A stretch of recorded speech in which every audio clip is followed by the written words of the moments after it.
Shalom bagi kita semua. Firman Tuhan yang akan saya sampaikan adalah khotbah untuk Minggu tanggal 24 April 2022. Sebelum saya membacakan teksnya, terlebih dahulu kita bersatu di dalam doa. Damai sejahtera Allah yang melampaui segala akal, itulah kiranya yang menerangi hati dan pikiranmu di dalam Kristus Yesus Juru Selamat dunia. Amin. Firman Tuhan pada minggu ini, tanggal 24 April 2022, tertulis dalam Kisah Para Rasul 9 ayat 1 sampai ayat yang ke-6. Demikianlah bunyi firman Tuhan. Sementara itu berkobar-kobar hati Saulus untuk mengancam dan membunuh murid-murid Tuhan. Ia menghadap imam besar dan meminta surat kuasa daripadanya untuk dibawa kepada majelis-majelis Yahudi di Damsyik, supaya jika ia menemukan laki-laki atau perempuan yang mengikuti jalan Tuhan, ia menangkap mereka dan membawa mereka ke Yerusalem. Dalam perjalanannya ke Damsyik, ketika ia sudah dekat kota itu, tiba-tiba cahaya memancar dari langit mengelilingi dia. Ia rebah ke tanah, dan kedengaranlah olehnya suatu suara yang berkata kepadanya, "Saulus, Saulus, mengapakah engkau menganiaya aku?" Jawab Saulus, "Siapakah engkau, Tuhan?" Katanya, "Akulah Yesus yang kau aniaya itu. Tetapi bangunlah dan pergilah ke dalam kota. Di sana akan dikatakan kepadamu apa yang harus kau perbuat." Demikianlah pembacaan firman Tuhan. Saudara-saudari yang terkasih dalam nama Tuhan Yesus Kristus, adapun yang menjadi topik dari khotbah ini adalah perjumpaan dengan Tuhan Yesus yang mengubahkan. Perjumpaan pertama dengan seseorang tentu akan meninggalkan kesan yang bisa menyentuh hati serta pikiran kita. Selanjutnya, memberikan dampak yang luar biasa dalam hidup seseorang tersebut, misalnya jadi ingin berjumpa lagi. Seperti pada kalimat sebuah iklan parfum yang sempat populer beberapa tahun yang silam, yaitu kesan pertama begitu menggoda, selanjutnya terserah Anda.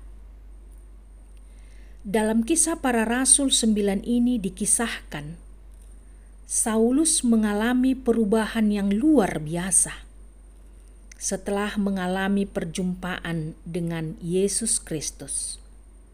Siapakah Saulus itu? Saulus seorang yang sangat membenci orang-orang yang percaya dan mengikut Kristus.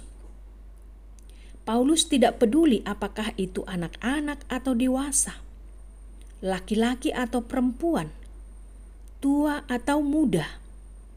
Kalau Saulus mengetahuinya, pasti ditangkap dan dibunuhnya. Ayat 1 dalam perikop ini dituliskan bagaimana kemarahan Saulus berkobar-kobar hatinya hendak membinasakan pengikut Kristus.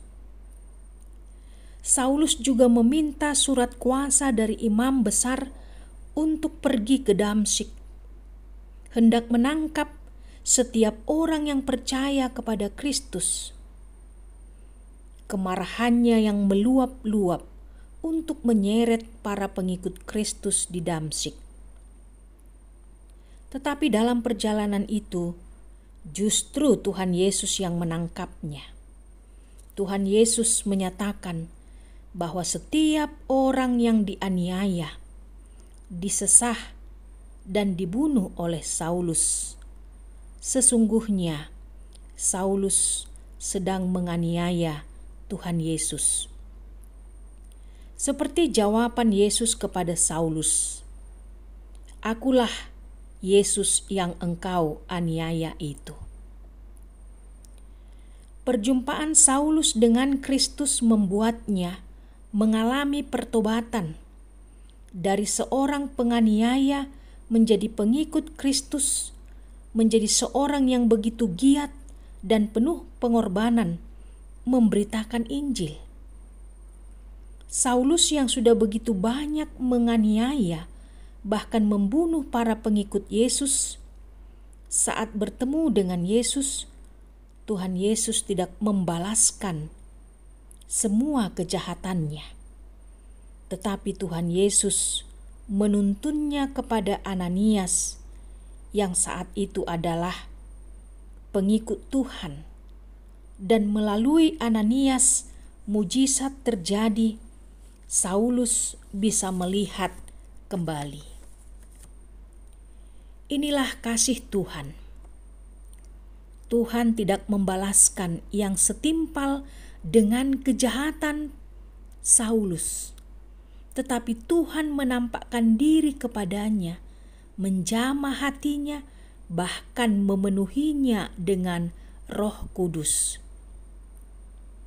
Saudara-saudari yang terkasih, ketika kasih Tuhan terlibat dalam kehidupan Saulus, hidupnya pun berubah.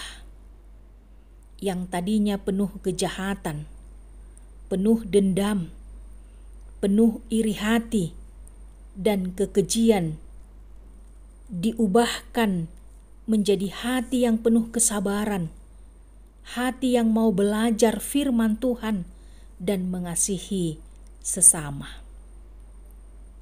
Perjumpaan dengan Tuhan yang mengubahkan jahat menjadi baik, benci menjadi cinta, dan Saulus menjadi Paulus. Perjumpaannya dengan Yesus menyadarkan Saulus bahwa selama ini ia telah melakukan kejahatan. Ia telah melawan Allah, memberontak kepada Mesias. Saulus sadar bahwa seluruh keagamaannya salah. Doktrinnya salah, misi dan perjuangannya salah. Semua karir agamanya ternyata dibangun di atas dasar yang salah, dan semua yang dilakukannya selama ini ternyata sedang menumpuk kesalahannya untuk dijatuhi hukuman dari Allah. Saudara-saudari yang dikasihi oleh Yesus Kristus, siapapun kita bisa dipakai oleh Tuhan untuk melayani. Dalam sebuah perjamuan kudus di awal tahun 1968, Martin Luther King mengutip sabda Yesus dalam Matius 10 tentang hal melayani. Lalu ia berkata, "Setiap orang bisa menjadi orang besar karena setiap orang bisa melayani. Anda tidak perlu menjadi seorang sarjana untuk melayani.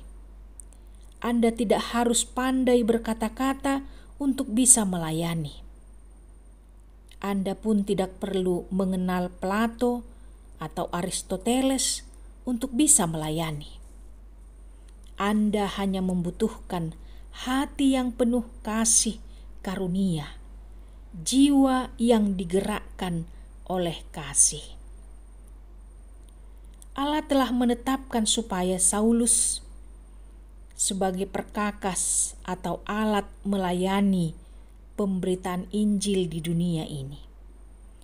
Ia harus berhadapan dengan perlawanan dan penderitaan yang banyak karena memberitakan Injil. Paulus mengaku bahwa salib Yesus Kristus telah memperdamaikan dia dengan Allah. Bagaimana perjumpaan Anda dengan Allah? Apakah perjumpaan dengan Allah membawa perubahan atau dampak yang memberi hasil? Jika Anda telah merasa sebagai orang Kristen dan pengikut Yesus, namun tampaknya tidak ada perubahan dalam hati dan jiwa Anda, sadarilah sekarang bahwa kemungkinan Anda belum pernah mengalami perjumpaan dengan Allah. Bapak Ibu yang terkasih, selain perjumpaan Saulus dengan Yesus seperti dalam perikop ini, saya juga sangat tertarik perjumpaan Zakheus dengan Yesus. Ketika Yesus datang ke kota Yeriko khusus untuk menemui Zakheus, Yesus berkata kepada Zakheus, "Zakheus, segeralah turun, sebab hari ini aku harus menumpang di rumahmu." Perubahan apa yang terjadi pada diri Zakheus? Ia berkata, "Tuhan, setengah dari milikku akan kuberikan kepada orang miskin, dan sekiranya ada sesuatu yang kuperas dari seseorang akan kukembalikan 4 kali lipat." Bapak Ibu yang terkasih, bayangkan seandainya Zakheus memiliki kekayaan 1 miliar, maka 500 juta akan diberikan kepada orang-orang miskin dan mengganti 4 kali lipat kepada yang diperas. Lalu bagaimana buah dari perjumpaan kita dengan Yesus? Adakah buah yang dihasilkan? Sudah berapa puluh tahun kita menjadi Kristen? Adakah buah yang dihasilkan? Kiranya perjumpaan kita dengan Allah melalui doa pribadi kita, melalui ibadah minggu, menghasilkan perubahan yang setiap orang bisa melihat Yesus dalam diri kita. Bukan dosa lagi yang seharusnya mereka lihat, bukan karakter atau kebiasaan buruk lagi yang mereka lihat, namun yang seharusnya kita tunjukkan adalah perubahan hidup sesuai dengan firman Allah, baik melalui pikiran, perkataan, dan perbuatan kita. Amin. Kita kembali berdoa. Terima kasih Tuhan atas penyertaan-Mu dalam hidup kami. Engkau datang ke dunia ini untuk mencari dan menyelamatkan kami, orang-orang berdosa ini. Biarlah lewat perjumpaan kami dengan Engkau ya Tuhan, akan mendatangkan perubahan atau hasil yang baik. Kami berdoa buat saudara, sahabat, dan seluruh warga jemaat-Mu dimanapun mereka berada. Engkaulah ya Tuhan yang menjamah tubuh mereka, agar mereka mendapatkan kesembuhan ketika mereka sedang sakit, ketika mereka sedang lemah dan berduka cita. Engkaulah ya Tuhan yang memberikan kekuatan dan penghiburan. Biarlah kasih setia-Mu tetap Engkau nyatakan Tuhan kepada kami semuanya. Terpujilah Engkau ya Tuhan Yesus. Kami berdoa kepadamu. Amin.